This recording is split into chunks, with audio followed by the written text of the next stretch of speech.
Olá meninos, bom dia, tudo bem com vocês? Então, eu vou corrigir as atividades da página 41 e 42 que eu deixei de tarefa para vocês e depois nós vamos dar prosseguimento à matéria, ok?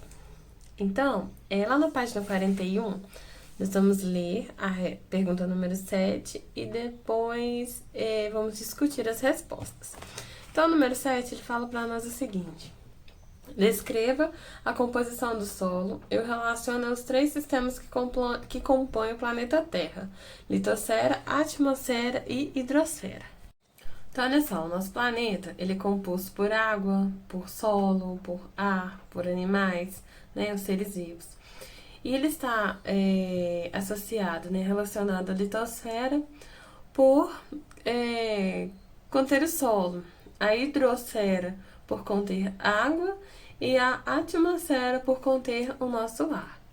A questão número 8, ela fala o seguinte: leia o trecho abaixo e identifique se os termos sublinhados correspondem a rochas ou minerais. Justifique sua resposta. Aí o trecho nos fala o seguinte: o granito é formado principalmente por quartzo, mica e feldspato. O granito que está grifado, ele é o quê? Uma rocha ou um mineral? Nós vimos aí no capítulo anterior que ele é uma rocha. E depois ele me fala do quartzo, mica e feldspato. Eles vão ser o quê? Minerais, porque eles têm as suas constituições definidas. Agora, o número 9, lá na página 42, ele diz o seguinte: analise o gráfico abaixo e responda. Principais países compradores do minério de ferro brasileiro em 2012. Então, nós temos aí a Alemanha com 2,95%, a Argentina também com 2,95%, Oman com 3,06%, Itália com 4,09%, Holanda com 4,56%, Coreia do Sul com 4,97%, Japão com 9,71% e outros países com 21,93%. E a letra A fala o seguinte: no título do gráfico é mencionado o termo minério de ferro. Por que o ferro é considerado um minério? Complete sua resposta com base nas informações do gráfico. Por que ele é considerado um minério? Primeiro, porque ele tem a sua importância econômica. Que, né, a gente olhando o gráfico ali, ó, ele foi muito bem evidenciado em vários países. E além disso, ele é exportado para esses países. Então, por isso, ele vai ser considerado um tipo de minério, pela sua importância econômica. Letra B. A China é a principal produtora de aço no mundo, produto feito a partir do ferro. Relaciona essa informação com o que é mostrado no gráfico. Então, olhando ali no gráfico, dentre os países que são mostrados lá, a China é a principal compradora. Eu esqueci de falar dela ali, ela tem 45,78%. Então, ela é a que mais vai comprar o minério de ferro, né? Maior produtora de aço do mundo. Então, seu valor é de 45,78%, provavelmente para a produção de aço nessas indústrias. Agora, o número 10. Procure identificar objetos na sua escola ou na sua residência cuja matéria-prima para a produção são rochas. Tente identificar e classificar essas rochas. Se necessário, faça uma pesquisa em sites como o Serviço Geológico do Brasil. Aí eles vão deixar o link para vocês. O que a gente pode citar? Panelas, colheres, pilões feitos de pedra-sabão, que é um tipo de rocha, esculturas ou estátuas, pedra-sabão mesmo, algum muro feito disso, pedras pumes, para banhos, entre outras coisas. O número 11, ele vai falar o seguinte: ao ser exposto a grandes variações de pressão e temperatura, o granito transforma-se em gneiss, outro tipo de rocha, sem que esses minerais passem para o estado líquido. Como você classificaria? Justifique sua resposta. Então, ela é o quê? É uma rocha metamórfica, pois ela é originada a partir de transformações de outra rocha, né? Ela vem do granito. Por que ela sofre essa mudança? Através da pressão, da temperatura e sem que esses minerais passem para o estado líquido. Agora nós vamos continuar com a matéria, na página 42, rochas e minerais no Brasil. Então vamos lá.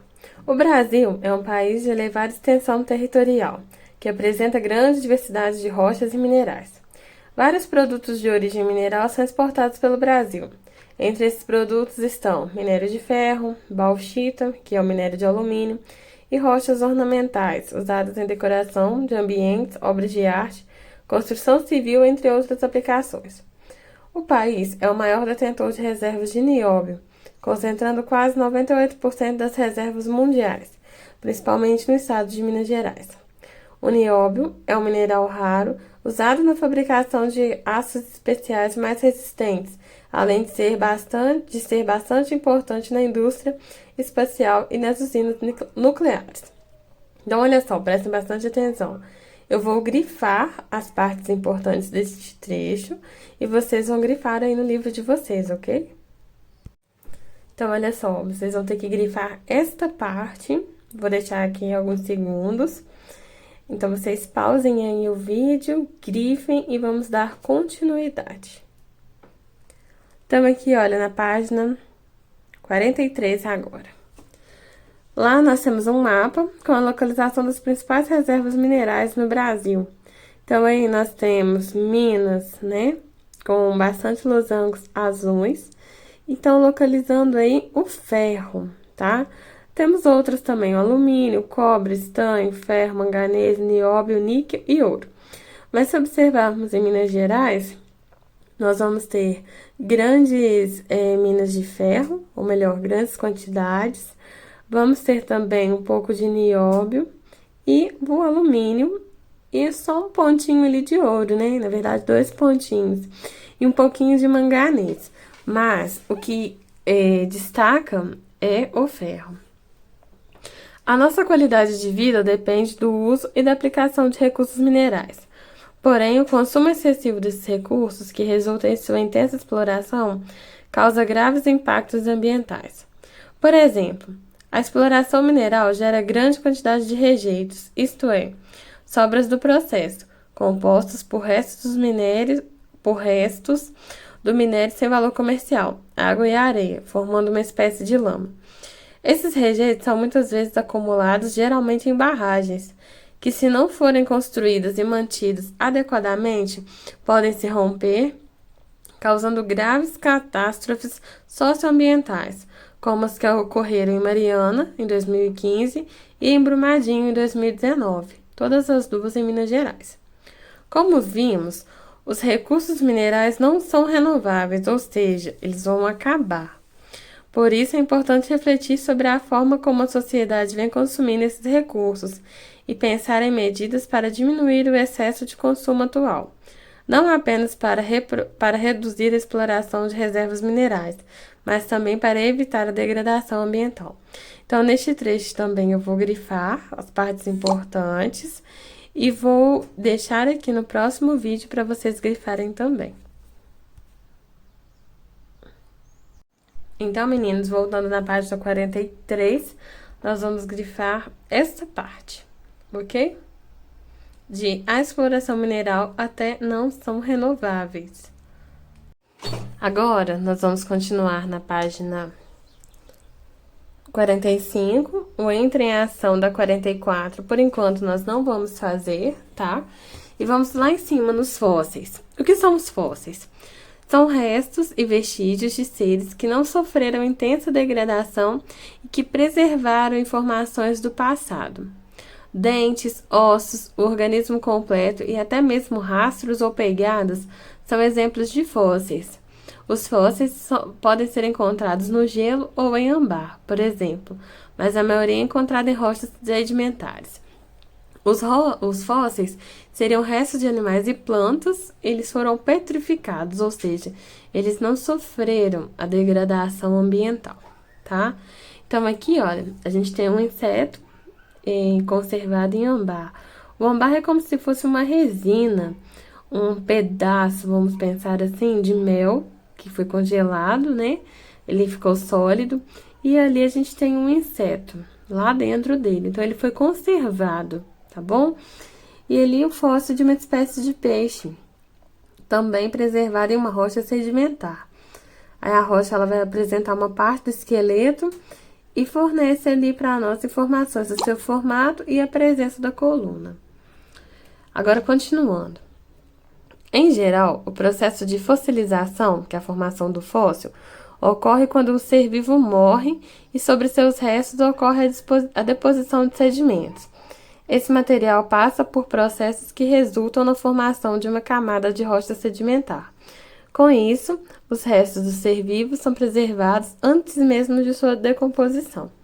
Então, ali primeiro, nós tínhamos aqui, olha, a decomposição do animal. Então, tivemos deposição de sedimentos sobre ele. Vamos pensar nessa camada azul. Foram entrando mais camadas, ok? E depois, quando, eu for fazer uma escavação, eu consigo encontrar ali, olha, o meu fóssil, o meu esqueleto daquele animal perfeito, né? Sem nenhum tipo de mudança. Em alguns casos, o resto dos seres vivos são decompostos, porém deixam sua marca na rocha, formando um molde. Esse molde pode ser preenchido por minerais que mantêm a forma do ser vivo, formando um contramolde. Há ainda casos em que o material orgânico é substituído por minerais. Então, eu vou marcar aqui também nessa página as informações importantes para vocês. Então, meninos, nós vamos grifar essas duas partes aí no nosso livro, beleza? Agora, na página 46, vamos continuar lá. Datação de fósseis e rochas sedimentares. Há muitos anos, cientistas realizam estudos para tentar estimar a idade de fósseis e rochas encontradas nos mais diversos ambientes, e assim fornecer informações que podem ajudar a compreender a história da vida na Terra. Até o século XX, pesquisadores apenas determinavam se um evento tinha ocorrido antes ou depois de outro, sem conseguir estimar com maior precisão a qual época pertencia determinado material. Esse método de datação relativa foi proposto pelo cientista dinamarquês Nicolaus Steen e é usado até hoje. Ele tem por princípio que as camadas das rochas sedimentares se formam sempre na horizontal e que uma camada superior é mais recente que as camadas abaixo dela. Com isso, é possível saber qual é a camada mais antiga que a outra, mas não se pode dizer exatamente a idade de cada uma delas. Em geral, diferentes camadas de rochas sedimentares apresentam diferentes conjuntos de fósseis. Quando comparadas duas amostras de rochas que têm esses mesmos fósseis, sabe-se que esses conjuntos geralmente apareceram na mesma época.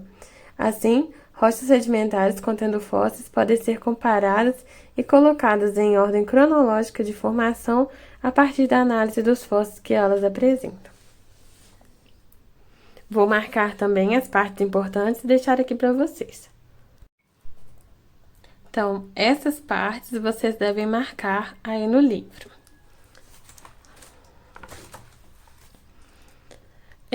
Agora, eu vou pedir para vocês fazerem a parada obrigatória na página 47, o número 12 e 13, e o 14, o 15, o 16 e o 17, na página 48, ok? Dúvidas, podem me perguntar na plataforma que eu estarei à disposição de vocês.